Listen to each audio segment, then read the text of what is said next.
When I was in high school, I went camping in the mountains with 3 friends of mine. After we set up our tents, we set out to explore the area. After hiking for an hour, we were getting tired and the light was fading. It was almost time to turn back. Just then, we came across an old, dilapidated shack. Curious, we all decided to check it out. When I think about it now, I wish we had just left it alone and gone back to our campsite. The ramshackle hut was in a bad state of disrepair, and the wood was rotting away. One of my friends tried to open the door, but it was stuck fast. We all gave it a big pull and managed to force it open. Inside the cabin was covered in dirt and rubbish was strewn about the floor. There was a chest of drawers, and beside it there was a huge stack of dusty newspapers. It looked like nobody had lived there for a long time. While my friends and I were looking around the cabin, I picked up one of the newspapers. The date on the cover was 1961. I wondered who had been living in the cabin at that time. I shuffled through the newspapers until I came to the one at the bottom of the pile.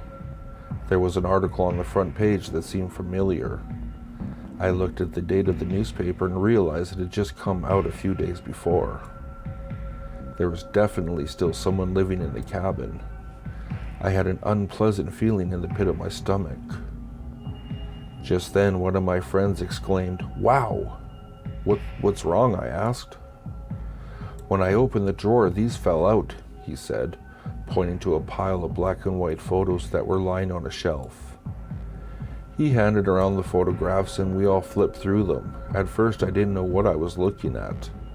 There were pictures of 2 girls sitting on chairs. The photos seemed to have been taken in the cabin. However, when I looked closer, I noticed that both girls were bound and gagged. They had terrible expressions on their faces.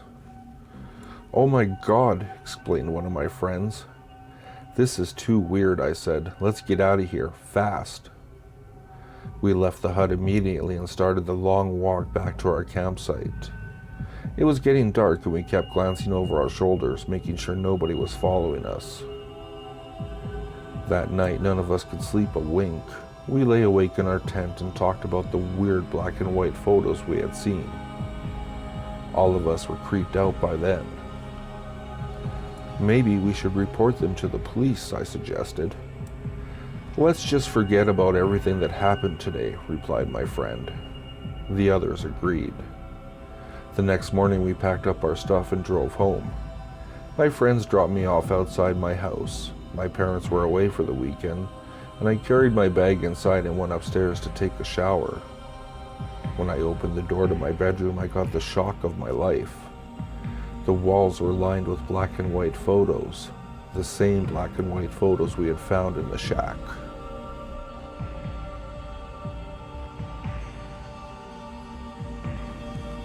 One day there was a new kid in my class.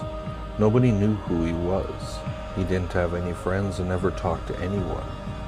He was always just laying with his head down on his desk, looking depressed. I wondered if there was something the matter with him. "What's wrong?" I asked one day. "Did something bad happen to you?" When he heard my question, his hands started shaking. He let out a long, deep sigh, steadied himself, and slowly he began to talk. He said that 1 month ago something had happened that really disturbed him. He was sitting in his room playing games on his computer when he happened to glance up at his ceiling. He noticed that the board covering the entrance to the attic was out of place. He wanted to investigate, so he grabbed a flashlight, stood on his chair, and climbed up into the attic. When he got up there, he was surprised by how large the attic was. He shone the flashlight around, but he couldn't see any of the walls or the roof. It seemed as if the darkness stretched on forever. He began walking forward, searching for whatever could have moved the board. All of a sudden, the batteries in his flashlight ran out and he was plunged into darkness.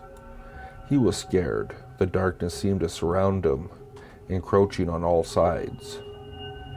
He began searching for the way out. He wanted to go back down to his bedroom, but no matter what direction he walked in, he couldn't find the opening. There was no light at all leaking in.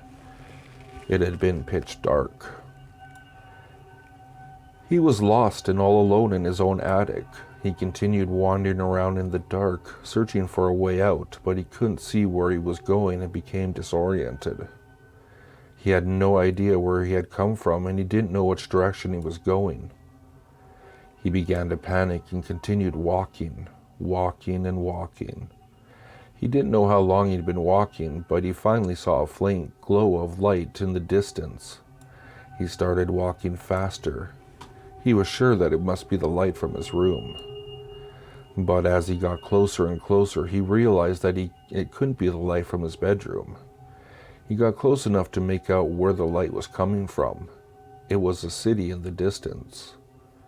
He couldn't believe what he was seeing. It just didn't make any sense. There was an entire city in his attic, and the lights could be seen from quite a distance. It seemed impossible.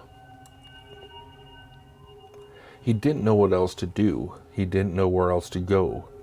So he began walking towards the city, hoping somehow that he could find his way home.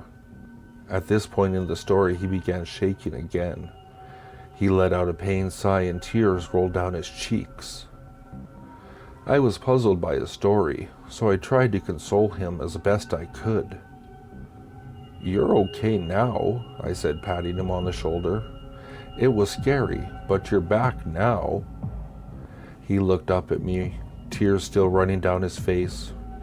He slowly shook his head and said, "You don't understand. I still haven't found a way out of the city."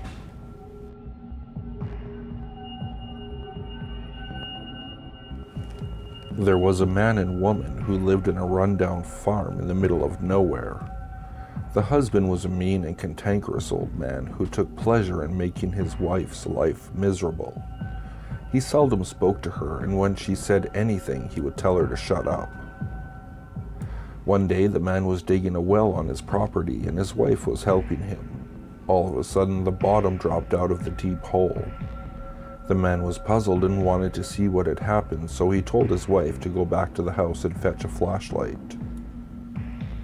When she came running back with it, he switched the flashlight on, tied it to a rope, and lowered it down into the hole.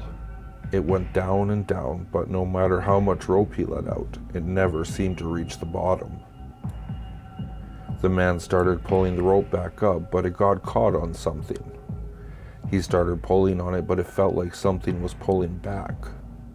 Frustrated, the man gave it a big tug, and suddenly the rope was almost yanked out of his hands.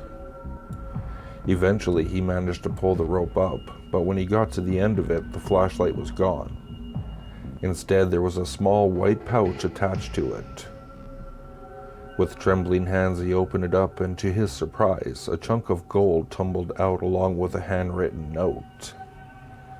He picked up the note and tried to read it, but it was written in a language he couldn't decipher, so he tossed it away. He told his wife he was going into town to buy more flashlights and ordered her to keep an eye on the hole while he was away. As soon as he was gone, she hurried back to the house and rummaged through the cupboards looking for a dictionary. Then she took a big piece of ham out of the fridge. She also grabbed a pen and paper and wrote a note. When she returned to the hole, she put all these items in a bucket, tied it to a rope, and lowered it down. The woman waited a while, and then she pulled the rope back up. It seemed much heavier, and twice she had to stop to take a rest. When she finally hauled the bucket back up, she was shocked to see that it was filled to the brim with sparkling jewels. There was also another note, and this time it was in English.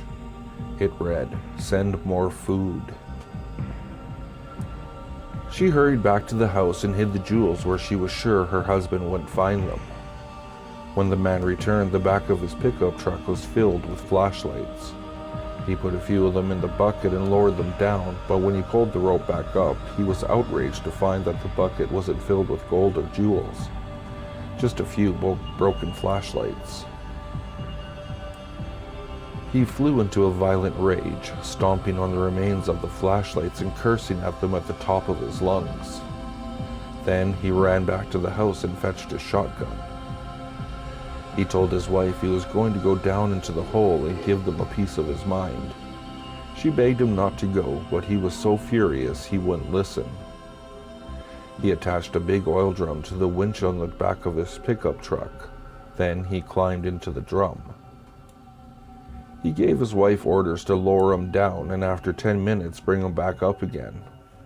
She threw the switch and the man was lowered down in the oil drum. The woman stared at her watch as 10 whole minutes passed. Then she flicked the switch and the winch began to drag up the oil drum back to the surface. She peered into the drum, but her husband wasn't there. Instead, it was filled with gold bars, jewelry, and coins. Sitting on top of them was another note. It read, "Thanks for the meat."